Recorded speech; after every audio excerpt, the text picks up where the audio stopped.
नमस्कार दोस्तों, आज की इस वीडियो में हम बात करने वाले हैं कि आप जो अपने लिए जमा करोगे वही आपको अंत में काम आएगा।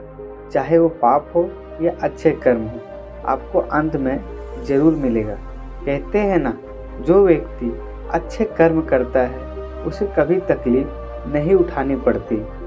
लेकिन बहुत लोग बोलते हैं कि हम कितने भी अच्छे काम कर ले लेकिन हमारे साथ कभी अच्छा नहीं होता है। तो आपको सिर्फ लगता है क्योंकि आप अच्छे चीज़ छोड़कर सिर्फ नकारात्मक विचार पे ध्यान देते हैं। इस चीज़ को और भी अच्छे से समझने के लिए इस गौतम बुद्ध की कहानी ज़रूर सुनें। तो चलिए कहानी की शुरुआत करते हैं। एक बार गौतम बुद्ध अपने शिष्य के साथ बैठे हुए थे, तभी उनको एक कहानी याद आ गई। फिर वह सोचे कि एक कहानी शिष्य को भी सुनानी चाहिए। एक दिन एक राजा ने अपने 3 मंत्रियों को दरबार में बुलाया और तीनों को आदेश दिए कि एक एक थैला लेकर बगीचे में जाए और वहाँ से अच्छे अच्छे फल जमा करे। वो तीनों अलग अलग बाग में प्रवेश किए। पहले मंत्री ने कोशिश की राजा के लिए उनकी पसंद के अच्छे अच्छे और मज़ेदार फल जमा किए जाए और जिससे राजा खुश हो जाए। उसने काफ़ी मेहनत के बाद बढ़िया और ताज़ा फलों से अपने थैले भर लिए। दूसरे मंत्री ने सोचा कि राजा हर फल का परीक्षण तो करेगा नहीं, इसलिए उसने जल्दी जल्दी थैले भरने में ताज़ा कच्चे गले सड़े फल अपने थैले में भर लिया। तीसरे मंत्री ने सोचा कि राजा की नज़र तो सिर्फ भरे हुए थैले की तरफ होगी, वो खोलकर देखेगा भी नहीं कि इसमें क्या है। फिर मंत्री ने समय बचाने के लिए जल्दी जल्दी इसमें घास और पत्ते भर लिए।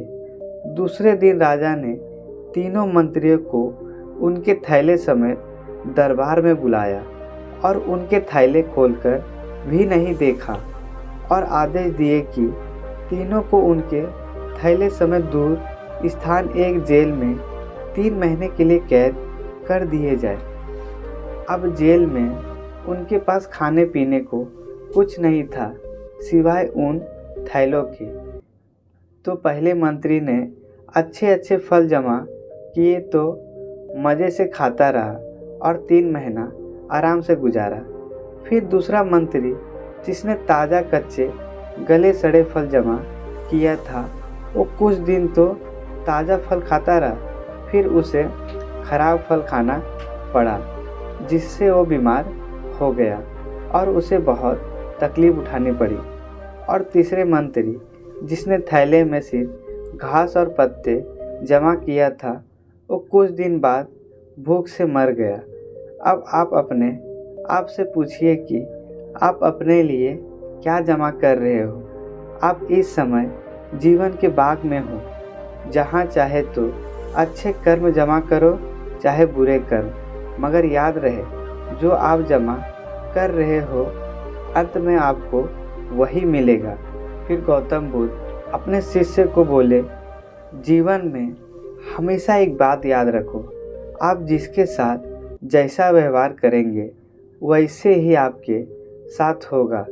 आज के ज़माने में आप हमेशा अच्छे कर्म करने का सोचें, क्या मालूम वही कर्म लौटकर आपके पास आएगा, जैसे इस कहानी में हुआ। इसलिए कहते हैं, जैसे आप दूसरों के लिए सोचते हो वैसे ही आपके साथ भी होगा। धन्यवाद।